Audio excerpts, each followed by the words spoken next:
అస్సలాము అలైకుం. బుఖారీ షరీఫ్ మనకి ఇది వాల్యూమ్లుగా మనం విడగొట్టుకుంటాం. దీనిలో మనకి 98 పుస్తకాలు వస్తాయి. 98 పుస్తకాల్లో 7563 హదీసులు కూడా ఉన్నాయి మనకి. ఇన్షాల్లా ఈరోజు మనము వాల్యూమ్ 1లో సంపుటం 1లో పుస్తకం 1 దివ్యవాణి వహీ గురించి తెలుసుకుందాం ఇన్షాల్లా. బిస్మిల్లాహిర్ రహమానిర్ రహీం. గ్రంథం 1 వహీ దివ్యవాణి. మొదటి హదీసు. ఉమర్ బిన్ ఖత్తాబ్ రజియల్లాహు తఆలా గారు ఉల్లేఖించారు, ప్రవక్త సల్లల్లాహు అలైహి వసల్లం గారు ఇలా చెప్పడం నేను విన్నాను. కర్మల ప్రతిఫలం వాటి వెనుక ఉన్న సంకల్పాలపై అంటే నియతలపై ఆధారపడి ఉంటుంది. కర్మల ప్రతిఫలం వాటి సంకల్పాలపై ఆధారపడి ఉంటుంది. ప్రతి వ్యక్తి తాను సంకల్పించిన దాని ప్రకారమే ప్రతిఫలాన్ని పొందుతాడు. కాబట్టి ఎవరైతే ప్రాపంచిక ప్రయోజనాల కోసం లేదా వివాహం చేసుకోవడానికి ఒక స్త్రీ కోసం కానీ వలస వెళ్తారో వారు ఏ ఉద్దేశంతో వెళ్ళారో దానికి పరిమితమవుతుంది. ఏ ఉద్దేశంతో పోతే ఆ ఉద్దేశానికి మాత్రమే మనకి సవాబ్ అనేది వస్తుంది. అంటే నియత్ బట్టి మనకి సవాబ్ పెరగడం తగ్గడం అవుతుంది. అదే నియత్ మనం ఇహ పరలోకాల కోసం మనం నియత్ చేసుకుంటే దాని సవాబ్ ఇహ పరలోకాల్లో కూడా దక్కుతుంది. అది కేవలం ప్రపంచం కోసమే వెళ్తే మనకి ప్రపంచం యొక్క సవాబు మాత్రమే దొరుకుతుంది. ఆయిషా రజియల్లాహు తఆలా గారు ఉల్లేఖించారు, విశ్వాసుల తల్లి అయిన ఆమె అల్ హారిస్ బిన్ హిషామ్ అల్లాహ్ ప్రవక్తను ఇలా అడిగారు, ఓ అల్లాహ్ ప్రవక్త, వహీ మీకు ఏ విధంగా అవతరిస్తుంది? అల్లాహ్ ప్రవక్త ఇలా సమాధానమిచ్చారు, కొన్నిసార్లు అది గంట మోగినట్టుగా అవతరిస్తుంది. ఈ రకమైన దివ్యవాణి అన్నిటికంటే అత్యంత కఠినమైనది. ఆ దివ్యవాణిని నేను పూర్తిగా గ్రహించిన తర్వాతే ఆ స్థితి తొలగిపోతుంది. మరికొన్నిసార్లు దైవదూత మానవ రూపంలో వచ్చి నాతో సంభాషిస్తారు. ఆయన చెప్పినదంతా నేను గ్రహిస్తాను. ఆయిషా రజియల్లాహు అన్హా గారు ఇలా జోడించారు, నిశ్చయంగా ఒక అత్యంత చలి రోజున ప్రవక్తకు దివ్యవాణి అవతరించడాన్ని నేను చూశాను. ఆ దివ్యవాణి ప్రక్రియ ముగిసిన తర్వాత ఆయన నుదుటి నుండి చెమట బిందువులు కారడాన్ని నేను గమనించాను. ఆయన చలికాలంలో కూడా ఆయన నుదుటి నుండి చెమట బిందువులు కారడం గమనించింది. హదీస్ నెంబర్ 3. ఆయిషా రజియల్లాహు అన్హా గారు ఉల్లేఖించారు, విశ్వాసుల తల్లి ఉమ్ముల్ మోమినీన్ అయినటువంటి ఆమె ప్రవక్త సల్లల్లాహు అలైహి వసల్లంకు దివ్యవాణిని అవతరించడం మొదట మంచి కళల రూపంలో ప్రారంభమైంది. ఆ కళలు పగటి వెలుతురులా స్పష్టంగా నిజమయ్యేవి. ఆ తర్వాత ఆయనకు ఏకాంతం పట్ల మక్కువ కలిగింది. ఆయన హీరా గృహలో ఏకాంతంగా గడుపుతూ తన కుటుంబ సభ్యులను చూడాలనే కోరిక కలిగేంత వరకు అనేక రోజుల పాటు నిరంతరాయంగా కేవలం అల్లాహ్ను మాత్రమే ఆరాధించేవారు.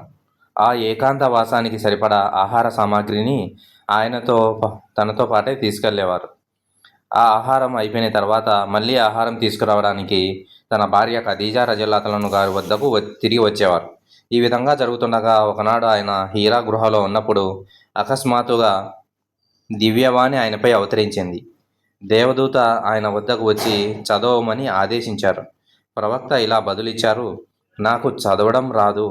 ప్రవక్త ఇంకా ఇలా వివరించారు, ఆ దేవదూత నన్ను బలవంతంగా పట్టుకొని నేనిక భరించలేనంత గట్టిగా నొక్కిపట్టాడు. ఆ తర్వాత నన్ను విడిచిపెట్టి మళ్ళీ చదవమని కోరాడు. అప్పుడు నేను నాకు చదవడం రాదు అని బదిలిచ్చాను. వెంటనే అతను నన్ను మళ్ళీ పట్టుకొని రెండవసారి కూడా నేను ఇక భరించలేనంత గట్టిగా నొక్కిపట్టాడు. ఆ తర్వాత నన్ను విడిచిపెట్టి మళ్ళీ చదవమని కోరాడు. కానీ నేను మరోసారి నాకు చదవడం రాదు లేదా నేను ఏమని చదవాలి అని బదులిచ్చాను. అప్పుడు అతను నన్ను మూడోసారి పట్టుకొని నొక్కి పట్టాడు. ఆపై నన్ను విడిచిపెట్టి ఇలా అన్నాడు, సృష్టించిన నీ ప్రభు పేరుతో చదువు. ఇది సూరా ఇక్రాలోని సూరా అలక్లోని 1వ ఆయత 2వ ఆయత 3వ ఆయత మొదటిసారిగా ఈ ఆయతలు అవతరించాయన్నమాట. సృష్టించిన ఔజు బిల్లాహి మినష్ షైతానిర్ రజీం బిస్మిల్లాహిర్ రహమానిర్ రహీం. ఇక్రా బిస్మి రబ్బికల్లజీ ఖలక్ ఖలకల్ ఇన్సాన మిన్ అలక్ ఇక్రా వరబ్బుకల్ అక్రమ్. ఆ తర్వాత అల్లాహ్ ప్రవక్త దివ్య సందేశంతో మరియు గుండె వేగంగా కొట్టుకుంటుండగా తిరిగి వచ్చారు. అప్పుడు ఆయన ఖదీజా బిన్త్ ఖువైలిద్ రజియల్లాహు గారి వద్దకు వెళ్ళి నన్ను కప్పండి అని అన్నారు. ఆయన భయం పూర్తిగా తొలగిపోయేంత వరకు వారు ఆయనను కప్పి ఉంచారు.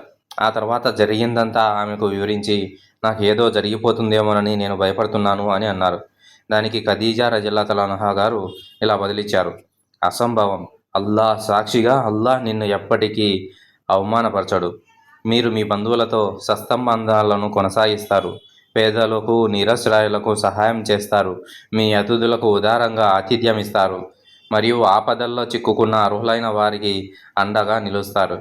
అప్పుడు ఖదీజా రజియల్లాహు అన్హా ఆయనను తన పినతండ్రి కుమారుడైన Waraqa bin Nawfal bin Asad bin Abdul Uzza వద్దకు తీసుకెళ్లారు. ఈయన ఇస్లాం పూర్వకాలంలో క్రైస్తవ మతాన్ని స్వీకరించి హిబ్రూ అక్షరాలతో గ్రంథాలను వ్రాసేవారు.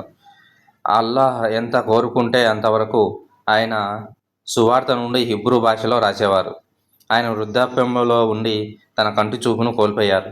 ఖదీజా వరకాతో ఇలా అన్నారు: ఓ నా సోదరా, నీ మేనల్లుడి వృత్తాంతాన్ని వినుము. వరకా ఇలా అడిగారు: ఓ నా మేనల్లుడా, నీవు ఏమి చూశావు? అల్లాహ్ ప్రవక్త తాను చూసిన విషయాలన్నింటినీ వివరించారు. వరకా ఇలా అన్నారు: ఆయన నీ వద్దకు వచ్చినవాడు అల్లాహ్ మూసా అలైహిస్సలాం వద్దకు పంపిన రహస్యాలను మోసుకొచ్చే అదే దూత అయి ఉంటారు. నేను యువకుడిగా ఉండి నీ ప్రజలు నిన్ను వెలివేసే సమయం వరకు బతికి ఉంటే ఎంత బాగుండు. అల్లాహ్ ప్రవక్త ఇలా అడిగారు: వారు నన్ను వెలివేస్తారా? వరకా అవునని సమాధానమిస్తూ ఇలా అన్నారు: నీకు తీసుకొచ్చినటువంటి సందేశంతో వచ్చిన ఏ వ్యక్తినైనా సరే గతంలో శత్రుత్వం ఎదురైంది. ఒకవేళ నిన్ను వెలివేసే ఆ రోజు వరకు నేను బతికి ఉంటే నేను నీకు గట్టిగా అండగా నిలుస్తాను. కానీ కొన్ని రోజుల తర్వాత వరకా మరణించారు. ఆపై దైవవాణి రావడం కూడా కొంతకాలం పాటు నిలిచిపోయింది. దైవవాణి నిలిచిపోయిన ఆ విరామ సమయం గురించి వివరిస్తూ ప్రవక్త పలికిన మాటలను జాబిర్ బిన్ అబ్దుల్లా అల్ అన్సారీ రజియల్లాహు అన్హు గారు ఇలా ఉల్లేఖించారు: నేను నడుచుకుంటూ వెళ్తుండగా అకస్మాత్తుగా ఆకాశం నుండి ఒక స్వరం వినపడింది. నేను పైకి చూశాను. హీరా గృహ వద్ద నన్ను సందర్శించిన అదే దూత ఆకాశానికి మరియు భూమికి మధ్య ఒక కుర్చీపై కూర్చొని ఉండటం చూశాను. నేను ఆయనను చూసి భయపడిపోయి ఇంటికి తిరిగి వచ్చి నన్ను దుప్పట్లతో కప్పండి అని అన్నాను. అప్పుడు అల్లాహ్ ఈ కింది పవిత్ర వాక్యాలను, ఖురాన్ వచనాలను అవతరింపజేశారు. ఇది రెండోసారి వచ్చిందనమాట. కొద్ది విరామం తర్వాత వచ్చింది రెండోగా ఆయతులు ఇవి. సూరా ముదస్సిర్లోని మొదటి 5 ఆయతులు. అవుదు బిల్లాహి మినష్ షైతానిర్ రజీమ్. బిస్మిల్లాహిర్ రహ్మానిర్ రహీం. యా అయ్యుహల్ ముద్దస్సిర్ కుమ్ ఫఅంజిర్ వరబ్బక ఫకబ్బిర్ వసియాబక ఫతహిర్ వర్-రుజ్జ ఫహజుర్ వలా తమ్నున్ తస్తక్సిర్. దైవవాణి అత్యంత తీవ్రంగా, తరచుగా మరియు క్రమబద్ధంగా అవతరించడం ప్రారంభమైంది. దాని తర్వాత ఇది హదీస్ నెంబర్ 4. సయీద్ బిన్ జుబైర్ రజియల్లాహు అన్హు గారు ఉల్లేఖించారు: అల్లాహ్ వాక్యం యొక్క వివరణలో ఇబ్నే అబ్బాస్ ఇలా అన్నారు: ఖురాన్ విషయంలో తొందరపడి నీ నాలుకను కదుపకు. ఇది ఒక ఖురాన్ యొక్క వాక్యం అన్నమాట. ఇది సూరాయ కియామాలో వస్తుంది. లా తుహర్రిక్ బిహి లిసానక లితహ్జల బిహి. ఆయన ఇలా చెప్పారు: అల్లాహ్ ప్రవక్త దివ్యవాణిని స్వీకరించేటప్పుడు ఎంతో శ్రమకు గురయ్యేవారు. ఆ దివ్యవాణిని గ్రహించే క్రమంలో ఆయన తన పెదవులను వేగంగా కలిపేవారు. ఇబ్నే అబ్బాస్ తన పెదవులను కదిపి ఇలా అన్నారు: అల్లాహ్ ప్రవక్త తన పెదవులను ఎలా కదిపేవారో నేను కూడా మీ ముందు అలాగే నా పెదవులను కదుపుతున్నాను. సయీద్ తన పెదవులను కదిపి ఇలా అన్నారు: ఇబ్నే అబ్బాస్ తన పెదవులను కదపడం నేను ఎలా చూశానో నేను కూడా అలాగే నా పెదవులను కదుపుతున్నాను. ఇబ్నే అబ్బాస్ ఇంకా ఇలా జోడించారు: అప్పుడు అల్లాహ్ ఈ వాక్యాన్ని అవతరింపజేశాడు: దాని ఖురాన్ విషయంలో తొందరపడి నీ నాలుకను కదపకు. దానిని నీ హృదయంలో సేకరించడం మరియు దానిని పఠించే సామర్థ్యాన్ని నీకు ప్రసాదించడం మా బాధ్యత. దాని తర్వాత వచ్చే ఆయత కూడా మనం చదివి వినిపించినారనమాట. ఏ విధంగా చెప్పిన తర్వాత దీని అర్థం ఏమిటంటే, ఆ సమయంలో అవతరించిన ఖురాన్ భాగాన్ని ప్రవక్త సల్లల్లాహు అలైహి వసల్లం గారు తన హృదయంలో గుర్తుంచుకునేలా మరియు పఠించేలా అల్లా చేస్తాడు. అల్లాహ్ వాక్యం, మేము దానిని నీకు జిబ్రాయిల్ అలైహిస్సలాం ద్వారా పఠించి వినిపించినప్పుడు నీవు దాని పఠన విధానాన్ని అనుసరించు. దీని అర్థము, దానిని శ్రద్ధగా విను మరియు మౌనంగా ఉండు. ఆ తర్వాత దానిని నీకు స్పష్టం చేయడం అల్లాహ్ బాధ్యత. ఆ తర్వాత దానిని నీ చేత పఠింపచేయడం అల్లాహ్ బాధ్యత. మరియు దాని అర్థము, నీ నాలుగు ద్వారా తనంతటా అదే స్పష్టమయ్యేలా చేయడం అల్లాహ్ బాధ్యత. ఆ తర్వాత అల్లాహ్ దూత సల్లల్లాహు అలైహి వసల్లం జిబ్రాయిల్ అలైహిస్సలాం గారు వచ్చినప్పుడల్లా ఆయన చెప్పేదాన్ని శ్రద్ధగా వినేవారు. జిబ్రాయిల్ అలైహిస్సలాం వెళ్ళిపోయిన తర్వాత ఆయన జిబ్రాయిల్ అలైహిస్సలాం గారు ఎలా పఠించారో అలాగే దానిని తిరిగి పఠించేవారు. పుస్తకం నెంబర్ 5. అల్లాహ్ దూత ప్రజలందరిలోనూ అత్యంత దాతృత్వం కలిగినవారు. జిబ్రాయిల్ అలైహిస్సలాం ఆయనను కలిసే రంజాన్ మాసంలో ఆయన దాతృత్వం పరాకాష్ఠకు చేరుకునేది. ఖురాన్ బోధించడానికి జిబ్రాయిల్ అలైహిస్సలాం రంజాన్ మాసంలోని ప్రతి రాత్రి ఆయనను కలిసేవారు. అల్లాహ్ దూత అత్యంత దాతృత్వం కలిగిన వ్యక్తి. దాన ధర్మాలు చేయడంలో ఉన్న సంసిద్ధత మరియు వేగంలో ఆయన వేగంగా వీచే బలమైన గాలి కంటే ఎక్కువగా దాతృత్వం చూపేవారు. ఇది పుస్తకం నెంబర్ 5లో ఇబ్ని అబ్బాస్ రజియల్లాహు అన్హు గారు చెప్పారు, అల్లాహ్ దూత ప్రజలందరిలో కల్లా ఎక్కువ దాతృత్వం కలిగిన వాళ్ళు. జిబ్రాయిల్ అలైహిస్సలాం ఆయనను కలిసి రంజాన్ మాసంలో ఆయన యొక్క దాతృత్వం పరాకాష్ఠకు చేరుకునేది. ఆయన యొక్క ఉదారత్వము, ఆయన యొక్క దానగుణం అనేది ఇంకా ఎక్కువైతానింది రంజాన్ మాసంలో. ఖురాన్ను బోధించడానికి జిబ్రాయిల్ అలైహిస్సలాం రంజాన్ మాసంలోని ప్రతి రాత్రి ఆయన కలిసేవారు. అల్లాహ్ దూత అత్యంత దాతృత్వం కలిగిన వ్యక్తి. దాన ధర్మాలు చేయడంలో ఉన్న సంసిద్ధత మరియు వేగంలో ఆయన వేగంగా వీచే బలమైన గాలి కంటే ఎక్కువగా దాతృత్వం చూపేవారు, ఎక్కువగా దాన ధర్మాలు చేసేవారు. హదీస్ నెంబర్ 6. అబ్దుల్లాహ్ బిన్ అబ్బాస్ రజియల్లాహు అన్హు గారు ఉల్లేఖించారు, అబూ సుఫియాన్ బిన్ హర్బ్ నాకు ఇలా తెలియజేశారు, నేను ఖురైష్ తెగకు చెందిన ఒక వ్యాపార బృందంతో ప్రయాణిస్తున్నప్పుడు హెరాక్లియస్ రోమన్ చక్రవర్తి నా వద్దకు ఒక దూతను పంపారు. అల్లాహ్ దూతకు అబూ సుఫియాన్కు మరియు ఖురైషుల అవిశ్వాసులకు మధ్య సంధి కుదిరిన ఆ సమయంలో మేము షామ్ అంటే అప్పట్లో సిరియా, పాలస్తీన్, లెబనాన్, జోర్డాన్ ప్రాంతాలు కలిసి ఉండేది లో వ్యాపారం చేసుకునే వర్తకులం. కాబట్టి అబూ సుఫియాన్ మరియు ఆయన సహచరులు జెరూసలంలో ఉన్న హెరాక్లియస్ వద్దకు వెళ్ళారు. హెరాక్లియస్ వారిని తన ఆస్థానంలో పిలిపించారు. ఆ సమయంలో రోమన్ సామ్రాజ్యానికి చెందిన ప్రముఖ అధికారులు, పెద్దలందరూ ఆయన చుట్టూ కొలువై ఉన్నారు. ఆయన తన అనువాదకుడిని పిలిపించారు, ట్రాన్స్లేటర్ని పిలిపించారు. హెరాక్లియస్ అడిగిన ప్రశ్నను అనువదిస్తూ ఆ అనువాదకుడు వారితో ఇలా అన్నారు, తాను ప్రవక్తనని చెప్పుకుంటున్న ఆ వ్యక్తికి మీలో అత్యంత దగ్గర బంధువు ఎవరు? అబూ సుఫియాన్ ఇలా బదిలిచ్చారు. అబూ సుఫియాన్ రజియల్లాహు అన్హు గారు ఇంకా అప్పటికి విశ్వాసం తీసుకురాలేదు. వీళ్ళు మక్కా కాఫీర్లతోనే కలిసి ఉన్నారన్నమాట. ఈ సమూహంలో ఆయనకు అత్యంత దగ్గర బంధువు నేనే. అయితే అబూ సుఫియాన్ గారి కూతుర్ని ప్రవక్త సల్లల్లాహు అలైహి వసల్లం గారు వివాహం ఆడినారు. దానివల్ల బంధువుగా ఉన్నారన్నమాట. హెరాక్లియస్ ఇలా అన్నారు, అతనిని నా దగ్గరికి తీసుకురండి, అతని సహచరులను అతని వెనుక నిలబడమని చెప్పండి. అబూ సుఫియాన్ ఇంకా ఇలా జోడించారు, ఆ వ్యక్తికి సంబంధించి నేను కొన్ని ప్రశ్నలు అడగాలనుకుంటున్నాను అని. ఒకవేళ నేను అబద్ధం చెబితే నా సహచరులు నన్ను ఖండించి నా తప్పును సరిదిద్దాలని హెరాక్లియస్ తన అనువాదకుడి ద్వారా నా సహచరులను చెప్పించారు.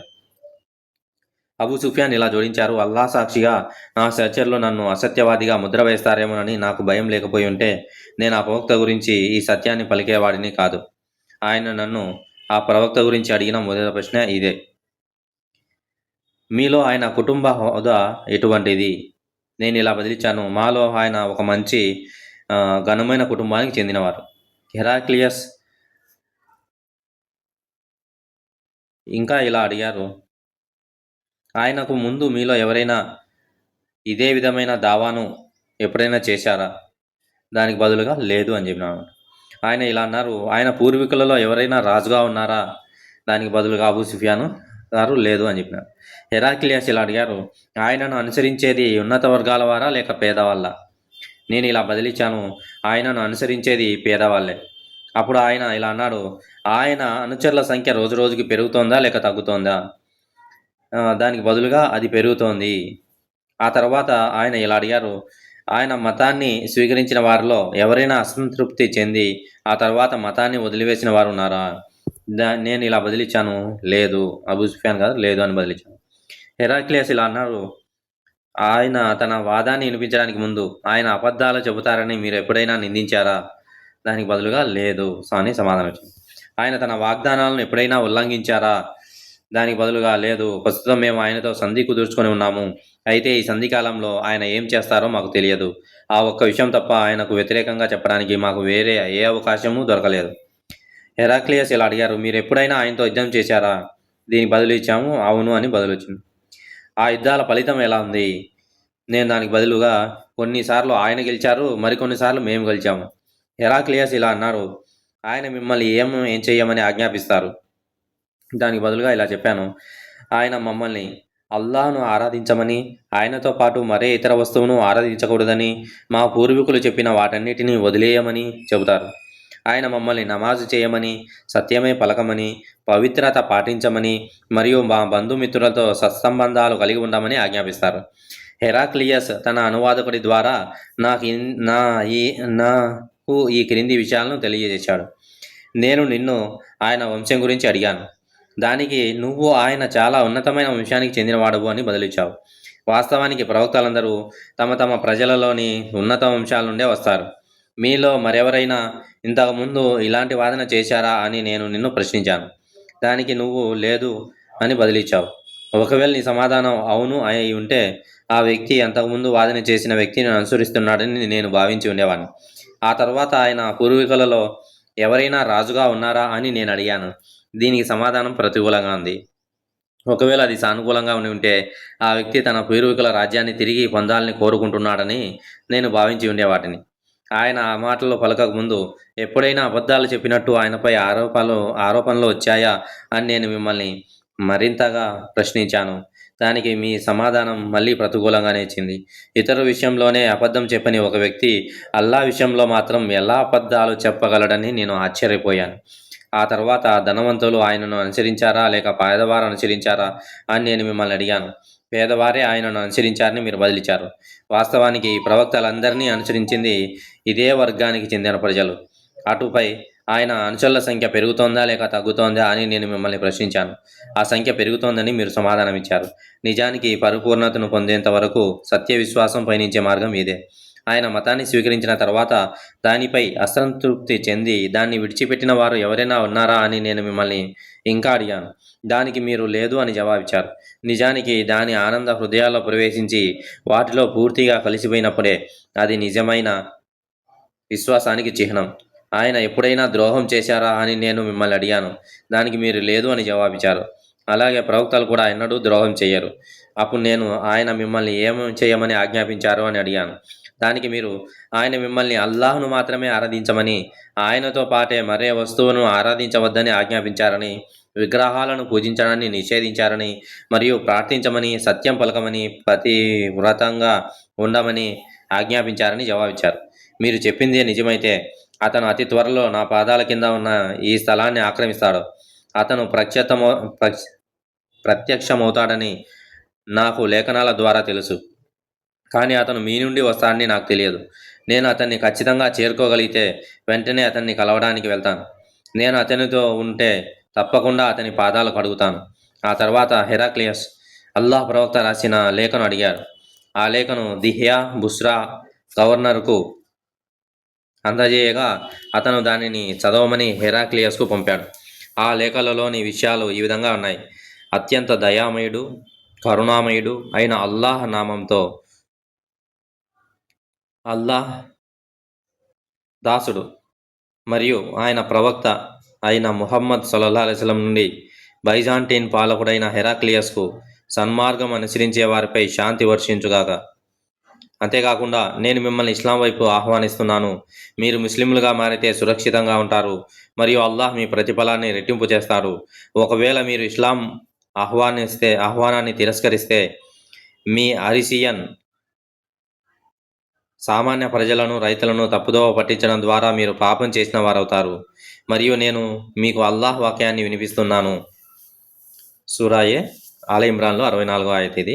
ఓ గ్రంథ ప్రజలారా, మీకు మరియు మాకు ఉమ్మడిగా ఉన్న ఒక వాక్యం వైపు రండి. అల్లాహ్ తప్ప మరెవరిని ఆరాధించకూడదు. ఆరాధనలో ఆయనకు మరే వస్తువును సాటి కల్పించకూడదు. మరియు మనలో ఎవరూ అల్లాహ్ను కాకుండా ఇతరులను ప్రభువులుగా స్వీకరించకూడదు. ఆ తర్వాత ఒకవేళ వారు ముఖం తిప్పుకుంటే ఇలా చెప్పండి: మేము ముస్లిములము, అల్లాహ్కు పూర్తిగా విధేయులము అని సాక్ష్యం వహించండి. అప్పుడు అబూ సుఫియాన్ ఇలా జోడించారు: హెరాక్లియస్ తన ప్రసంగాన్ని ముగించి ఆ లేఖను చదివినప్పుడు రాజదర్బారులో పెద్ద గందరగోళం, కోలాహలం చెలరేగింది. దాంతో మమ్మల్ని దర్బార్ నుండి బయటకు పంపేశారు. నేను నా సహచరులతో ఇలా అన్నాను: ఇబ్ని అబీ కబ్షా ప్రవక్త ముహమ్మద్ సల్లల్లాహు అలైహి వసల్లం గారి విషయం ఎంత ప్రముఖమైపోయిందంటే బనీ అల్ అస్ఫర్ బైజాంటిన్ రాజు కూడా ఆయనకు భయపడుతున్నాడు. అప్పటి నుండి నేను ఇస్లాం స్వీకరించేంత వరకు సమీప భవిష్యత్తులో ప్రవక్తే విజేత అవుతారని నాకు నమ్మకం కలగడం మొదలైంది.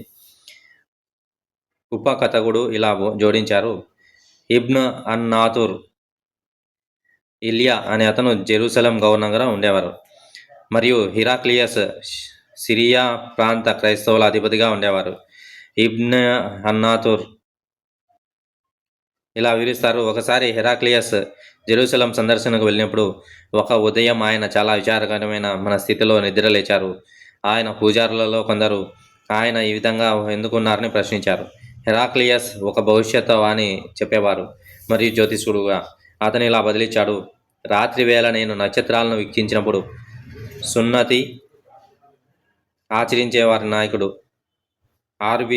ఆవిర్భవించినట్లు నాకు కనిపించింది. అసలు ఈ సున్నతి ఆచరించేవారెవరు? దానికి ప్రజలు ఇలా సమాధానించారు: యూదులు తప్ప మరెవరు దేశంలో ఉన్న ప్రతి యూదుడిని సంహరించాలని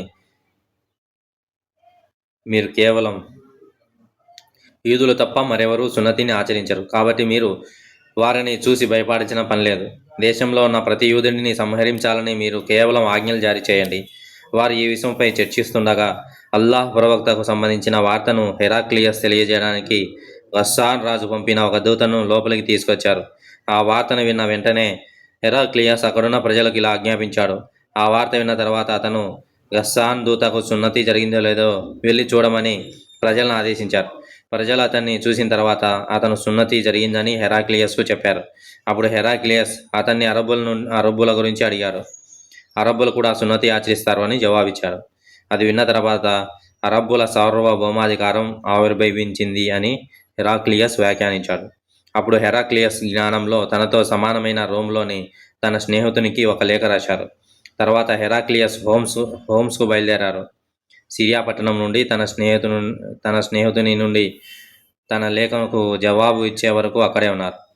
ఆ స్నేహితుడు ప్రవక్త ఆవిర్భావం మరియు ఆయన ఒక ప్రవక్త అనే విషయంపై అతని అభిప్రాయంతో ఏకీభవించారు. ఆ తర్వాత హెరాక్లియస్ బైజాంటిన్ల అధిపతులందరినీ హోమ్స్లోని తన రాజభవనంలో సమావేశం అవ్వని ఆహ్వానించారు. వారు సమావేశమైనప్పుడు అతను తన రాజభవనం తలుపులన్నింటినీ మూసివేయమని ఆజ్ఞాపించారు. అప్పుడు అతను బయటికి వచ్చి ఇలా అన్నాడు: ఓ బైజాంటియన్లారా, విజయం మీ కోరిక అయితే, మీరు సన్మార్గం కోరుకుంటే మరియు మీ సామ్రాజ్యం నిలవాలని అనుకుంటే ఈ ప్రవక్తకు విధేయత ప్రమాణం చేయండి, అంటే ఇస్లాం స్వీకరించండి. హెరాక్లియస్ అభిప్రాయాలు విన్న ప్రజలు అడవి దయ్యాల్లా రాజభవనం ద్వారాల వైపు పరిగెత్తారు. కానీ తలుపులు మూసి ఉండడాన్ని చూశారు. ఇస్లాం పట్ల వారికి ఉన్న ద్వేషాన్ని హెరాక్లియస్ గ్రహించాడు మరియు వారు ఇస్లాం స్వీకరిస్తారనే ఆశ కోల్పోయినప్పుడు వారిని తిరిగి పిలిపించి దర్శనం ఇప్పించమని ఆజ్ఞాపించాడు.